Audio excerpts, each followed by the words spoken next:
आजकल UPSC pre का एक ही पैटर्न है कि कोई पैटर्न नहीं। कोई ऐसा एस्पिरेंट आप में से ना हो जिसके टेबल पर सिलेबस ना हो, प्री और मेंस दोनों। मैंने देखा 2-2, 3-3, 4-4 साल प्रिपरेशन के बाद भी कई एस्पिरेंट ऐसे हैं जिनको सिलेबस का वास्तविक तौर पर पता नहीं। कई टॉपर्स का भी आपने सुना होगा कि एनसीईआरटी बिना ही मेरा हो गया। न्यू एनसीईआरटी में इंफॉर्मेशन ज्यादा है, ये इंफॉर्मेटिव इन नेचर ज्यादा है।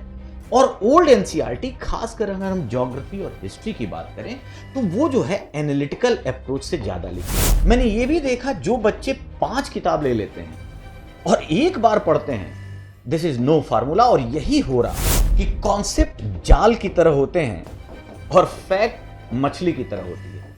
अगर आप मछली पकड़ने गए और एक एक मछली पकड़ते रहे, सोचो दिन भर में क्या करोगे।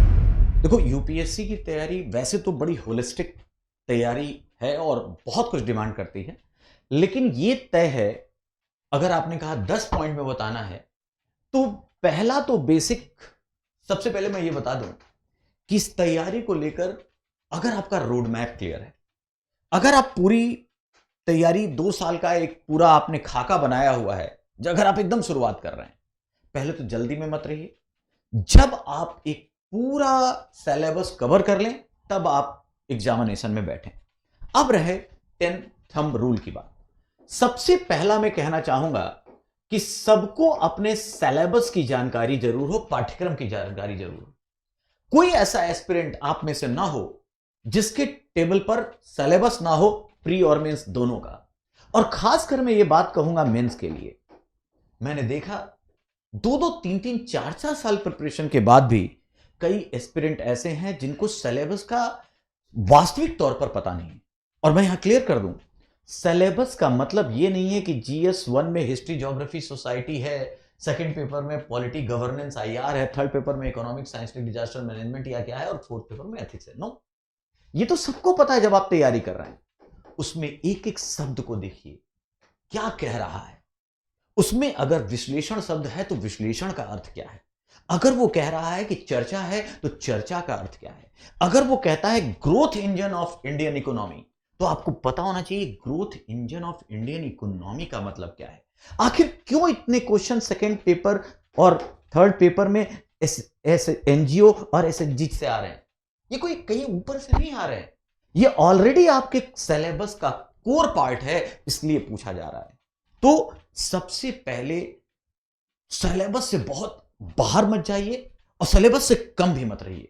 एकदम टू द फोकस अगर हम देखें, जिसे हम कट टू कट कहते हैं, अगर हम टू द पॉइंट तरीके से चलें तो सबसे पहला पॉइंट है कि सिलेबस पे हमारी पकड़ बड़ी गंभीर होनी चाहिए।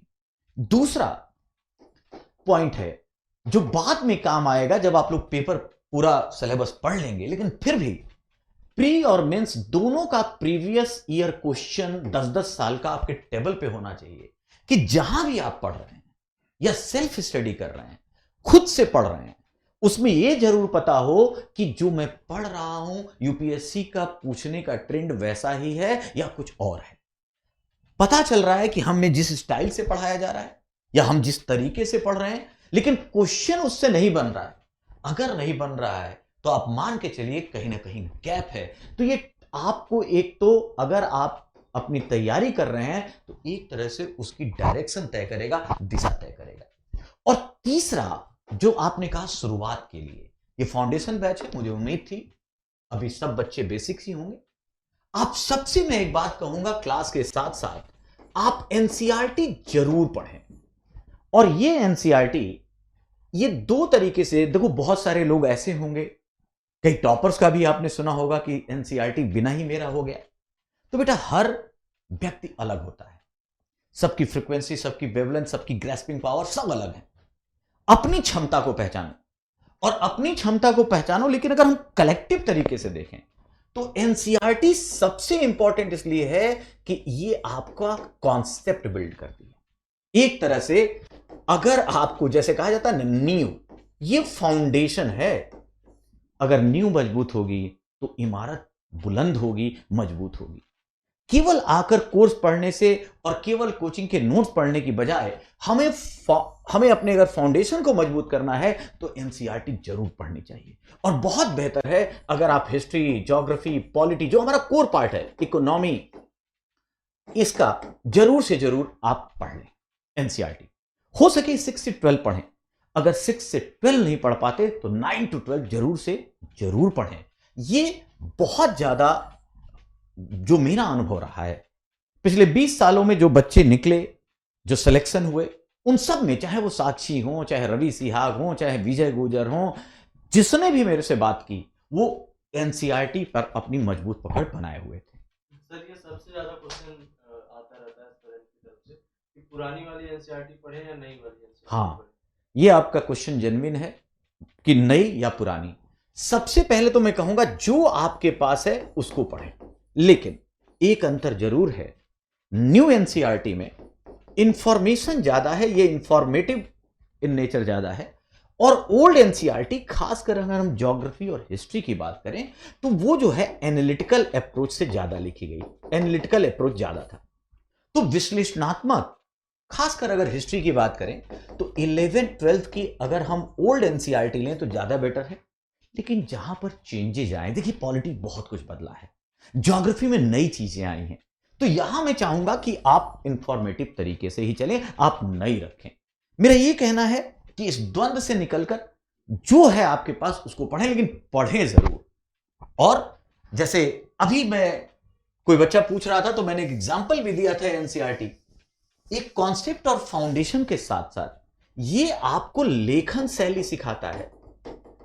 हम लोग जब अपने प्रिपरेशन टाइम में थे तो कहा जाता था एनसीईआरटी गागर में सागर है, अर्थात बहुत सारी बातों को छोटे में कैसे लिखना है। और आप जानते हैं हमारी नॉलेज बढ़ जाती है, लेकिन पता चला यूपीएससी में गए तो 150 और 250 शब्दों में आंसर लिखना होता है। ये बड़ा क्रिटिकल, आपको बड़ा आश्चर्य होगा। अभी आप लोग शुरुआत में हैं, जैसे जैसे आपकी जानकारी बढ़ेगी तो आपको लगेगा कि और लिखें और लिखें, लेकिन उसे 150 शब्दों में बेस्ट आंसर देना ये टफ काम होता चला जाएगा। वो भी आप लेखन शैली भी एनसीईआरटी से सीख सकते हैं कि कितनी बातों को कितने संक्षिप्त में बेहतर तरीके से प्रेजेंट किया जा सकता है। और कभी कभी ऐसा भी होता है, पिछले अगर 19 से 23 तक का प्री का क्वेश्चन देखा जाए तो कई ऐसे क्वेश्चन हैं जो किसी कोचिंग या किसी मोटी बुक में, जो बहुत इंपॉर्टेंट किताबें रिकमेंड की जाती हैं, उसमें ना हो और एनसीईआरटी में दिया हो। चाहे पॉलिटी के क्वेश्चन देखिए, चाहे हिस्ट्री के क्वेश्चन देखिए। जैसे एक क्वेश्चन था 2021 या 2022 का कि मदनहल्ली क्यों चर्चा में है, और कई सारे ऑप्शंस थे। अब सारे लोगों ने जब एग्जाम दे लिया, खोजना शुरू किया, आपको आश्चर्य होगा क्लास 6 की एसएसटी की बुक में था। वहां जनगण मन रविन्द्रनाथ टैगोर जी ने इंग्लिश में अनुवाद किया था। अब इस क्वेश्चन को देखो, कितना छोटी सी इंफॉर्मेशन है, लेकिन सोचो एक एक क्वेश्चन आपके प्री के सिलेक्शन के लिए, आपकी क्वालिफाइंग के लिए जरूरी होता है। और अगर हमने देखा होता, और कहीं लिखा नहीं है, कार्टून बनाकर नीचे एनसीईआरटी की 6th क्लास में वो दिया हुआ है। तो कहने का मतलब एनसीईआरटी आपका बेस बनाने के लिए बहुत जरूरी है। मैं तीनों बातें रिपीट कर रहा हूं, एक तो कॉन्सेप्ट और फाउंडेशन मजबूत करता है, दूसरा लेखन शैली सिखाता है, और तीसरा जो मैंने कहा, कई क्वेश्चन जो फिलोसॉफिकल हैं या इंफॉर्मेटिव हैं वो एनसीईआरटी में दिए हुए हैं। और अब जितनी बार एनसीईआरटी पढ़ेंगे आपको आश्चर्य होगा, आपको लगेगा अरे ये इंफॉर्मेशन कैसे छूट गई, इसलिए बार बार पढ़ें। तो एनसीईआरटी अपने आप में मेरी तरफ से रिकमेंडेड है, जरूर से जरूर पढ़ें बेस बनाने के लिए। तो 3 तो बेसिक चीजें हैं जो शुरुआत भी करें और अंत तक ये आपको साथ देगी। इसके बाद एक और मैं कहूंगा मैजिकल रूल, एक बुक को आप 5 बार पढ़ें, ये यस फार्मूला है। लेकिन मैंने देखा, चूंकि अब एबंडन ऑफ इंफॉर्मेशन है, बहुत सारे सोर्सेस हैं, मैंने ये भी देखा जो बच्चे 5 किताब ले लेते हैं और एक बार पढ़ते हैं, दिस इज नो फार्मूला, और यही हो रहा है। आप अपने रिसोर्स को लिमिट करें, बहुत हर एक बात पर किताब ना हो। आप जो भी लिमिटेड सोर्स हैं, इस तैयारी का यही तो फायदा है। यूपीएससी आपसे बहुत रिसर्च, आपको डॉक्टरेट नहीं चाहती की हो, लेकिन एक सामान्य बोध जरूर हो। और उस पर अगर आपके पास लिमिटेड रिसोर्स है, और इस लिमिटेड रिसोर्स का मतलब ये है कि एक बेसिक बुक एनसीईआरटी के साथ जो नोट्स हैं आप उसको बार बार पढ़िए, देखेंगे आपके अंदर उसकी एनालिटिकल पावर या डेप्थ नॉलेज बढ़ती चली जाएगी। लेकिन अगर आपने 5 किताब ले ली और एक ही बार पढ़ा तो आपका एक तरह से ज्ञान अधूरा रह जाएगा।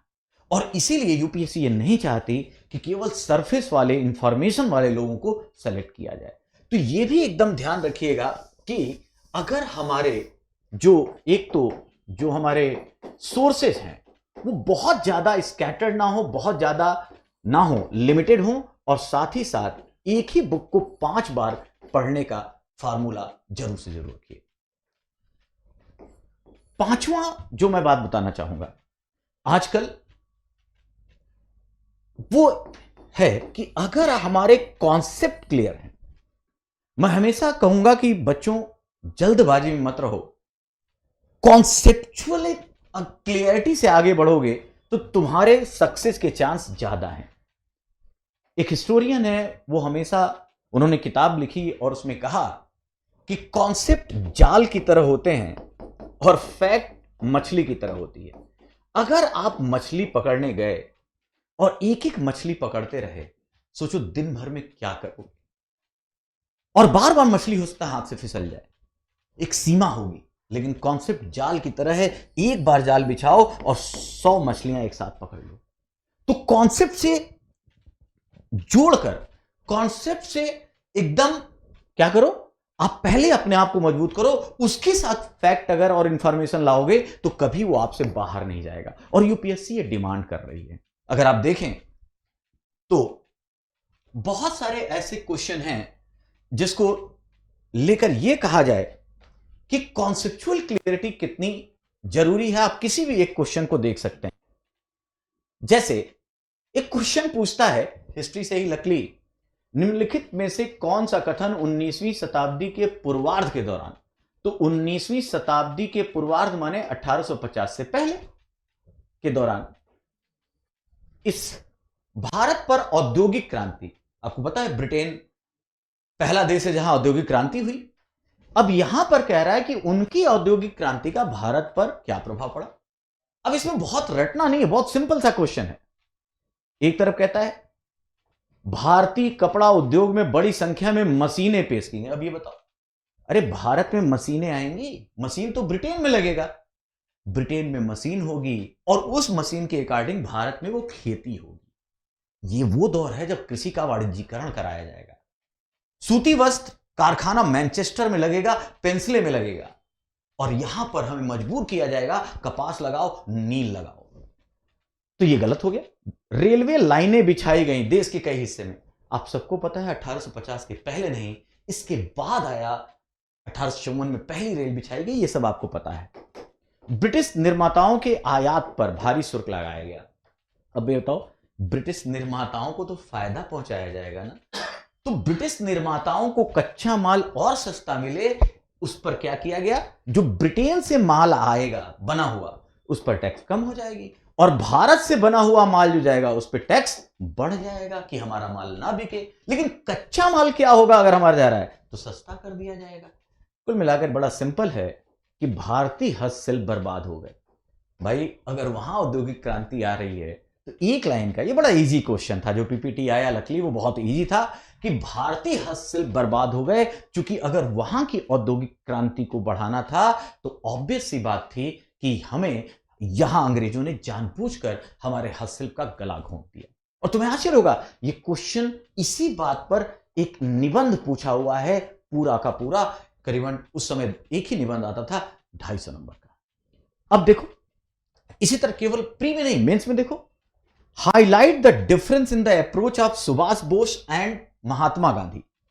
महात्मा गांधी और सुभाष चंद्र बोस के जो स्वतंत्रता संग्राम का दृष्टिकोण था, अप्रोच था, उसमें अंतर बताइए। अब इस क्वेश्चन को केवल रटने से नहीं होगा। अगर हम बोस को और गांधी को जानते हैं तो अगर कॉन्सेप्ट हमारे पास है तो हम बहुत अच्छे से इस बात को लिख सकते थे। गांधी साध्य और साधन की पवित्रता पर विश्वास करते थे। गांधी किसी भी रूप में हिंसा को स्थान नहीं देते, लेकिन बोस कहते हैं कि हमारी राष्ट्र की आजादी इंपॉर्टेंट है, हम सशस्त्र युद्ध, हम हिंसा के द्वारा भी अगर विजय मिलती है तो हम इसकी ओर बढ़ेंगे। गांधी कभी नहीं चाहते थे कि किसी बाहरी देश, चाहे वो जापान ही क्यों ना हो, आपको याद होगा सुभाष चंद्र बोस तो हिटलर से भी मिले थे, जिन्होंने नेताजी कहा पहली बार, तो जापान की मदद से भी, मतलब एक युद्ध के द्वारा जीत की बात हो रही है, इसके लिए बोस तैयार थे, जिसकी इजाजत गांधी जी कभी नहीं देते। इसी तरह अगर फिलॉसफिकल देखा जाए, अप्रोच में देखा जाए, तो गांधी का चूंकि एक अपना दर्शन है सर्वोदय का, और वहीं बोस पर समाजवादी विचारधारा का प्रभाव। तो ये सारी बातें अगर आपको क्लियर हैं 4-5 पॉइंट में, तो आप बहुत अच्छे तरीके से इस क्वेश्चन को लिख सकते हैं। और यही नहीं, हमें यह भी देखना है कि क्या त्रिपुरी में जब बोस अध्यक्ष बन गए गांधी के अपोजिशन के बावजूद, और बोस ने फिर पार्टी छोड़ दी, हमेशा के लिए कांग्रेस छोड़ दी, तो क्या गांधी और बोस में दूरी हो गई? क्या दोनों को एक दूसरे पर विश्वास नहीं रहा? तो आपको सोचना नहीं, दोनों एक दूसरे पर भरोसा करते हैं, दोनों एक दूसरे को महत्वपूर्ण नेता मानते हैं। लेकिन यह बात जरूर है कि दोनों में अप्रोच को लेकर अंतर है, दोनों के दृष्टिकोण अलग थे। तो अगर हमने गांधी और सुभाष को थोड़ा डेप्थ से पढ़ा, तो इस तरह के क्वेश्चन करने में बहुत मजा आएगा, जिसमें 150 या 200 वर्ड्स आप तुरंत लिख लेंगे। तो कॉन्सेप्चुअल क्लियरिटी, अगर हमारे पास कॉन्सेप्ट क्लियर है तो हम उसके साथ फैक्ट बढ़, चाहे अकबर पढ़िए, अशोक पढ़िए, चूंकि मैं हिस्ट्री आपसे बात कर रहा हूं इसलिए मैं हिस्ट्री के एग्जांपल ज्यादा ले रहा हूं। उसके अलावा आजकल एक और दौर है, हमें एक्सटेंडेड स्टडी करनी होगी। पहले के दौर में क्या था कि अगर हम कम भी पढ़ें, अगर हम लिमिटेड चीजों पर भी वर्क कर लें अच्छे से, तो हमारा प्री निकल जाता था। खासकर एक्सटेंडेड स्टडी पीटी के लिए बड़ा इंपॉर्टेंट हो गई, क्योंकि मजाक में मैं हमेशा कहता हूं, शायद तुम लोग की पहली क्लास में भी मैंने कहा होगा कि आजकल यूपीएससी प्री का एक ही पैटर्न है कि कोई पैटर्न नहीं। वो क्या पूछ लेगा, कभी कॉन्सेप्चुअल पूछ ले रहा है, कभी करंट पूछ ले रहा है, कभी बहुत बेसिक पूछ ले रहा है, कभी एनसीईआरटी क्लास 6 का क्वेश्चन पूछ रहा है। इसलिए एक्सटेंडेड स्टडी करनी होगी। एक्सटेंडेड स्टडी का मतलब यह है कि देखो, यहां मैं एक चीज बताना चाहूंगा कि सबके पास अपनी स्वॉट एनालिसिस हो। भाई, strength, weakness, opportunity and threat. ठीक है, अपॉर्चुनिटी थ्रेट आप जानते हैं।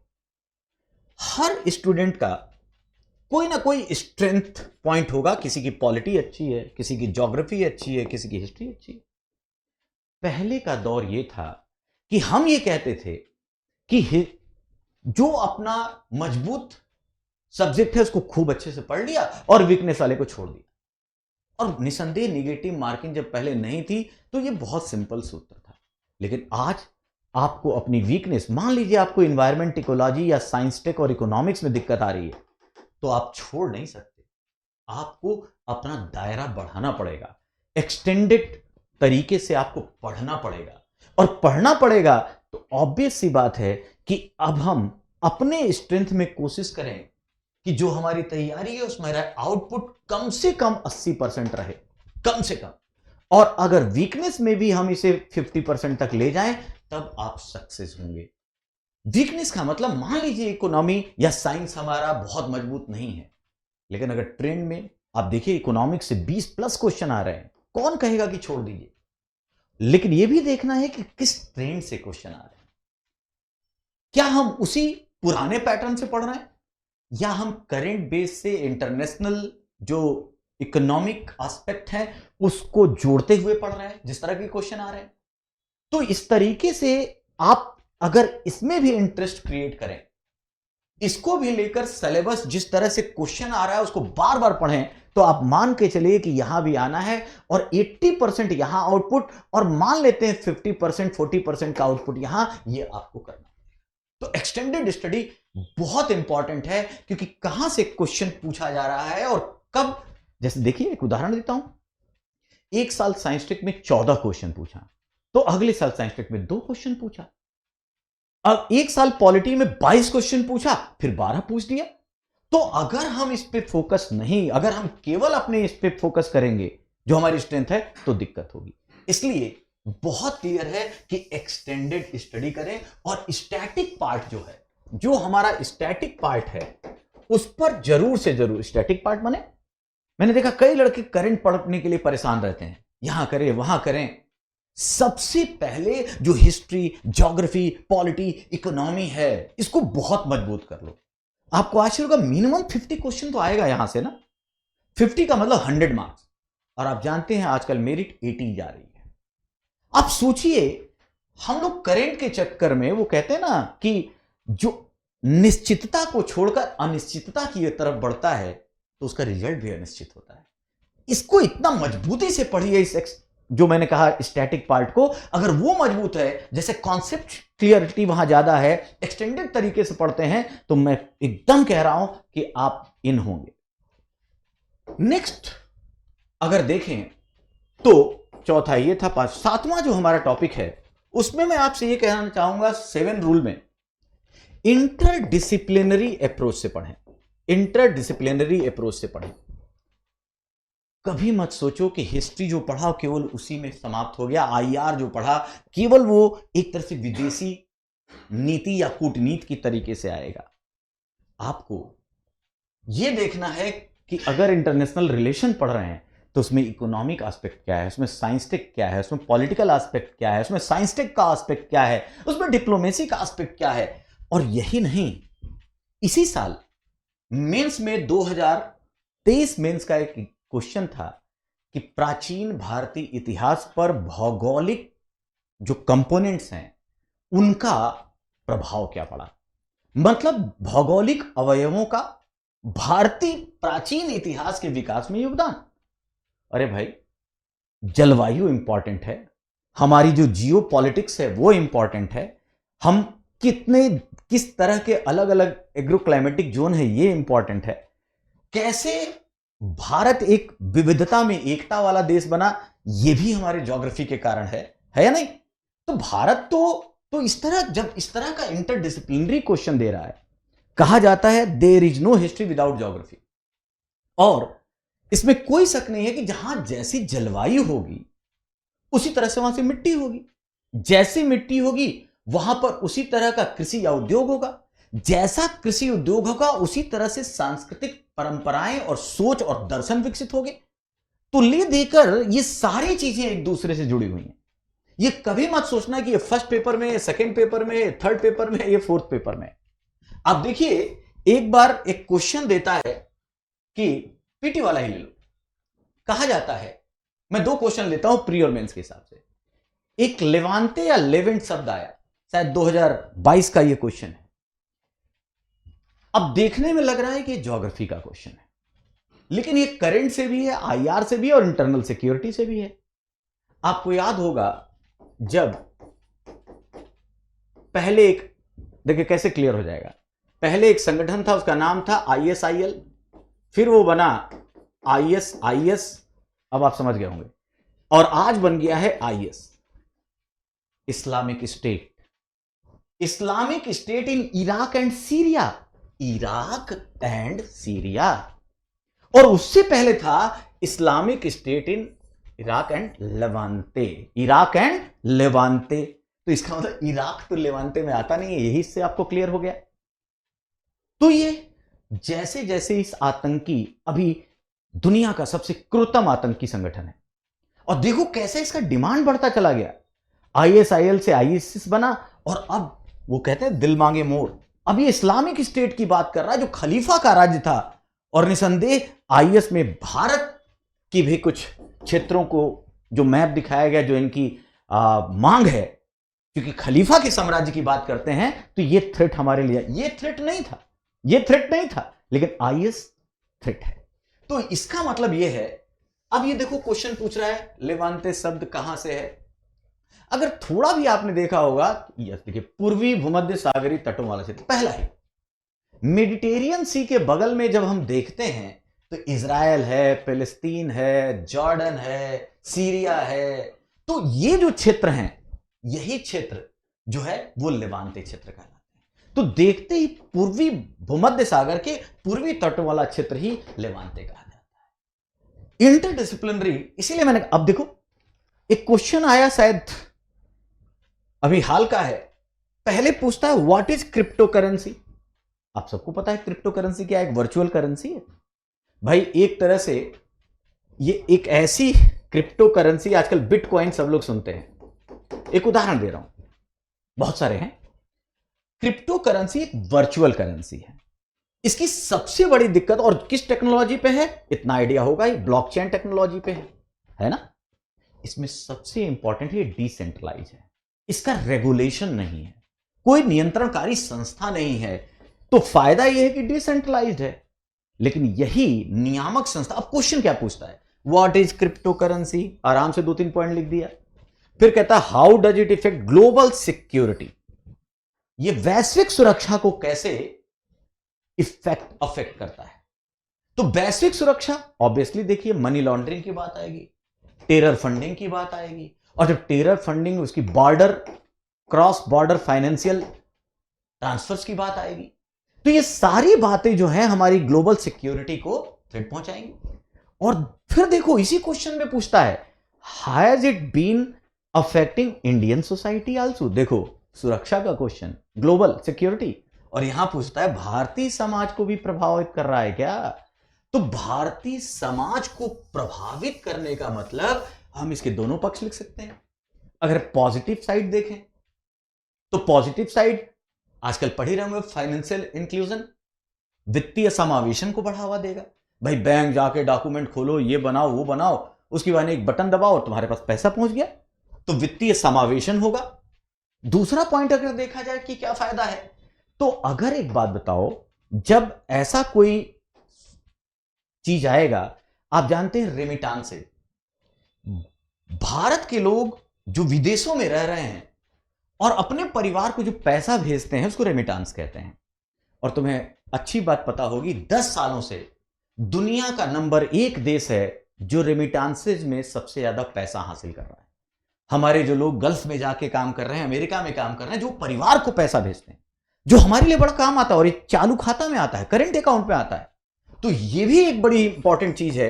तो रेमिटांसेज का फायदा होगा क्योंकि सोसाइटी को बोल रहा है। लेकिन अगर हम नेगेटिव साइड देखें, और भी चीजें देख सकते हैं, नेगेटिव साइड देखें तो फिर जिस देश में डिजिटल लिटरेसी नहीं, ये बताइए साइबर क्राइम की स्थिति आएगी या नहीं आएगी। फाइनेंशियल फ्रॉड्स बहुत तेजी से बढ़ रहे हैं, ऐसे में ये स्थिति हो जाएगी। दूसरा, जो अभी हमने कहा कि डिजिटल लिटरेसी के बिना जो कहीं ऐसा ना हो कि जो दायरा है अमीरी गरीबी का, डेवलपिंग का, स्टेट का या शहर का, गांव का, वो और बढ़ने लगे। समाज पर जिस तरह के प्रभाव हैं उसको आपको किस तरह, भारतीय समाज अगर प्रभावित है तो पॉजिटिव साइड भी देखना है और निगेटिव साइड को भी लेकर चलना है, तब आपको ज्यादा अच्छा नंबर मिलेगा। क्योंकि कहता है has it been affecting Indian society also. तो जब भी ऐसी बात करे तो इसके दोनों साइड, लेकिन ऑब्वियसली इसके निगेटिव साइड को लेकर ज्यादा वो देखना है, क्योंकि हमारी इंटीग्रिटी, हमारी यूनिटी पे अगर थ्रेट है तो उससे बढ़कर कुछ नहीं है, वो सबसे ज्यादा डेंजरस है। और हमारे समाज का ताना बाना, कम से कम एक किसी भी उसमें जो रेगुलेशन या रेगुलेटिंग अथॉरिटी नहीं है, अगर वैसा कोई आ जाएगा तो भारतीय समाज निसंदेह नकारात्मक रूप से ज्यादा प्रभावित होगा। तो ऐसे क्वेश्चन पूछने का उसका मतलब ही यही है कि आप इंटरडिसिप्लिनरी अप्रोच से कैसे पढ़ रहे हैं।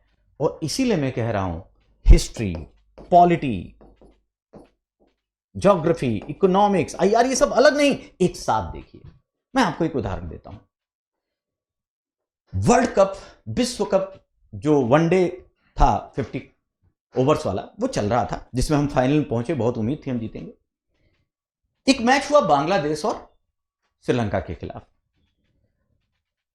पहली बार जो एसएससी या फिर जो वनडे एग्जाम दे रहा होगा या आम आदमी जो पेपर देखा होगा, तो उसको यही खबर पढ़नी है कि वनडे में एंजेलो मैथ्यूज पहला प्लेयर है जो टाइम आउट से आउट हो गया। अब भाई आउट के कई नियम हैं, लेकिन इतने सालों के क्रिकेट में अभी तक कोई टाइम आउट नहीं हुआ था।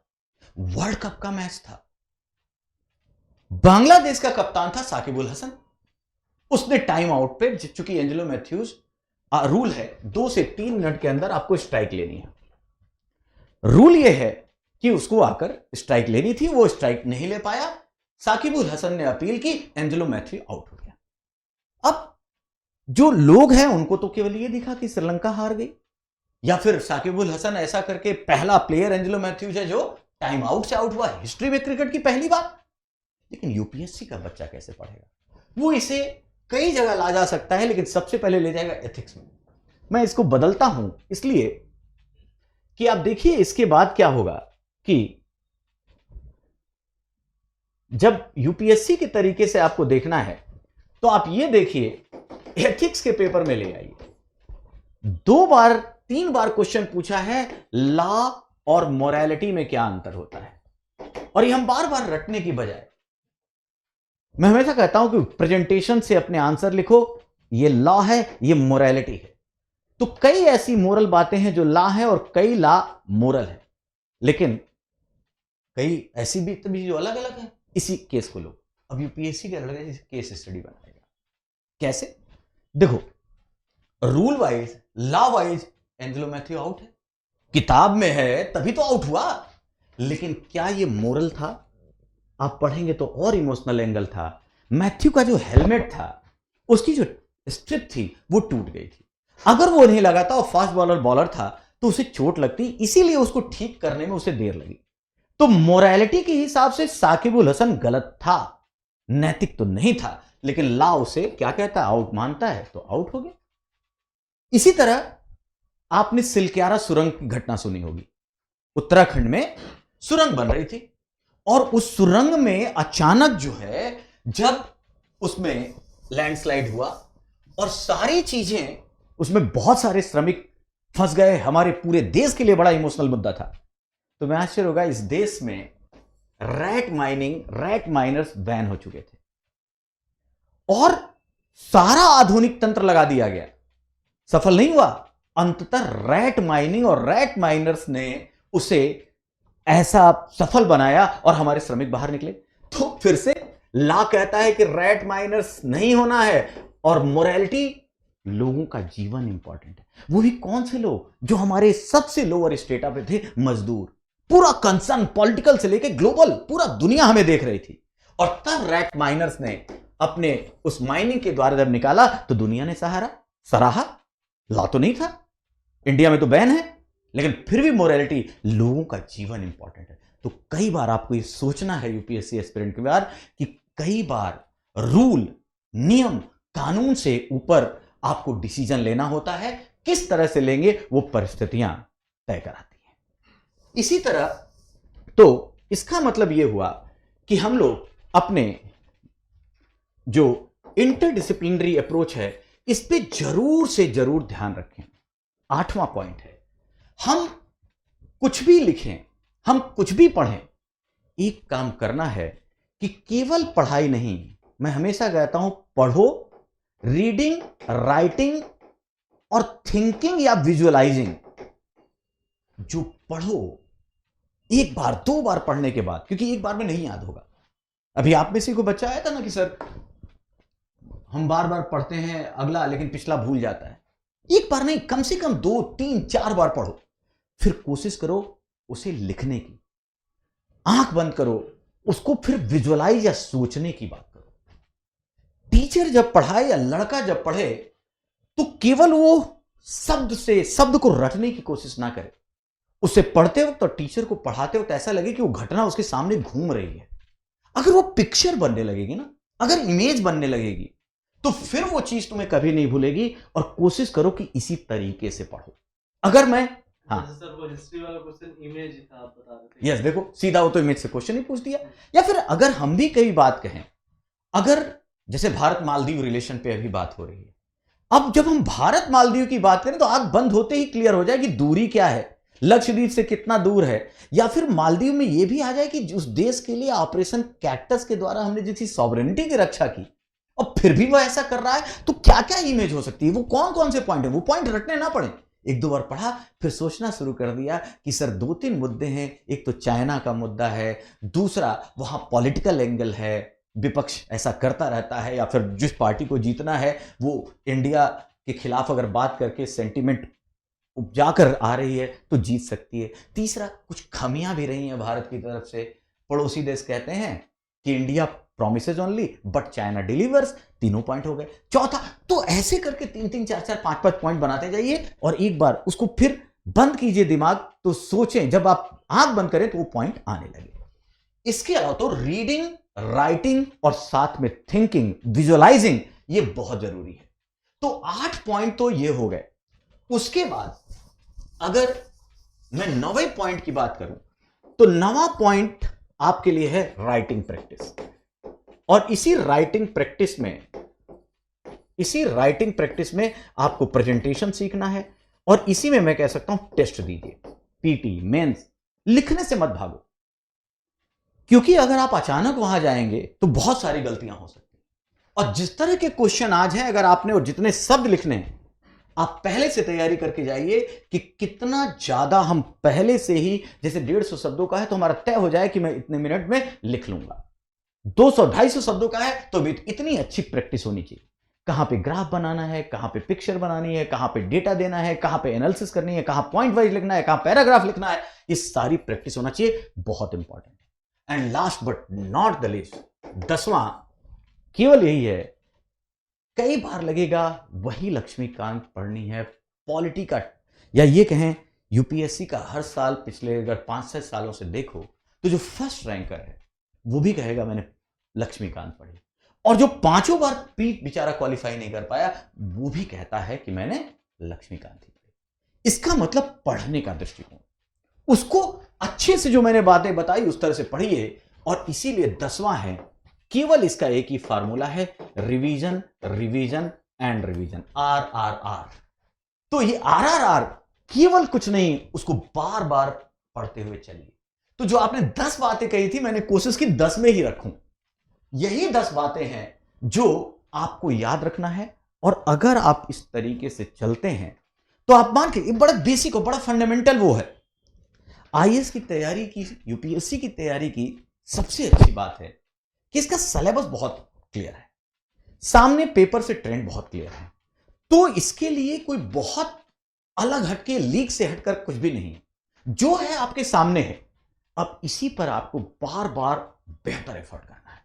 उस बेहतर और ईमानदार एफर्ट का मतलब यह है, और वो केवल एफर्ट मेहनत का ना हो। जब मैं रिवीजन रिवीजन रिवीजन की बात करता हूं तो यहीं पर मैं इसको कंक्लूड करता हूं कि आपकी तैयारी स्मार्ट तैयारी हो, और इस स्मार्ट आपका नोट्स स्मार्ट नोट्स बन जाए।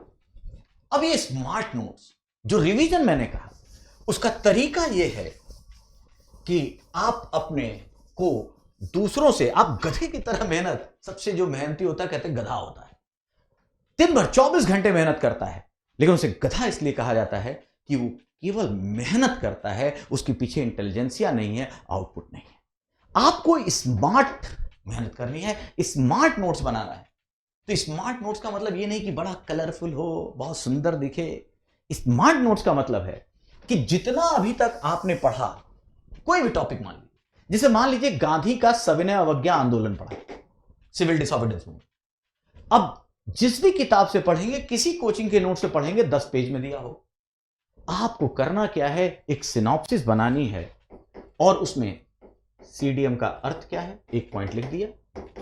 इसका कोई भी आंदोलन होगा तो उसका लक्ष्य व कार्यक्रम होगा, लक्ष्य व कार्यक्रम दिमाग में, यहां पॉइंट पॉइंट पॉइंट लिख दिया। उसके बाद आपने यह देखा कि आखिर इसमें केंद्रीय विषय नमक क्यों था, आपने नमक चुनने का, गांधी का जो नेतृत्व था वो क्यों रहस्यमयी था, क्यों इतना मौलिक था, तो नमक विषय को क्यों चुना। आखिर लंबी यात्रा, उस उम्र में गांधी जैसा व्यक्ति आखिर साबरमती से दांडी क्यों जाता है, लंबी यात्रा का महत्व क्या था। फिर उसी के साथ साथ बस 2-2 पॉइंट लिखते जाइए सब में, और जब ये देखेंगे इसी तरह ये इसका योगदान क्या था, इसका प्रसार क्या था, इसके साथ साथ और कौन से संघर्ष और यात्राएं हुई, इसकी कमियां क्या थी, इस तरह से करके पॉइंट बना दीजिए सिनॉप्सिस, और उसी के आगे 2-3 पॉइंट लिखना शुरू कर दीजिए। और एंड में अगर करंट है, आप याद रखिए 2010 में टाइम्स मैगजीन ने दुनिया में अब तक के सबसे प्रभावशाली आंदोलनों की सूची बनाई। मतलब एक तरह से एंशिएंट से लेकर 2010 तक दुनिया को बदलने वाले 10 प्रभावशाली आंदोलनों की सूची बनाई तो उसमें दूसरे नंबर पर आया सीडीएम। पहले नंबर पर बोस्टन टी पार्टी था जो अमेरिकी स्वतंत्रता संग्राम से जुड़ता है, और दूसरे पे सीडीएम है सिविल डिसऑबीडियंस मूवमेंट। एंड में हमने विशेष नोट करके लिख दिया। तो ये जो है अब वो 10 से 12 पेज का काम एक ही उसमें हो गया। ये है स्मार्टनेस। और इसी में करंट या कुछ और फैक्ट है, कहीं कुछ पॉइंट बना सको, कहीं कुछ पिक्टोरियल प्रेजेंटेशन कर सको, करो। तो ये है बेसिकली। और ये बातें मैं ये कहना चाहता हूं ये सबको पता होनी चाहिए। ये मेरी तरफ से बहुत ही बेसिक बातें हैं जिसे मैंने थंब रूल कहा, और 10 पॉइंट अगर कहने हैं तो इसी तरीके से आपको चलना चाहिए। मेरे ख्याल से काफी हद तक आपको क्लियर हो गया होगा।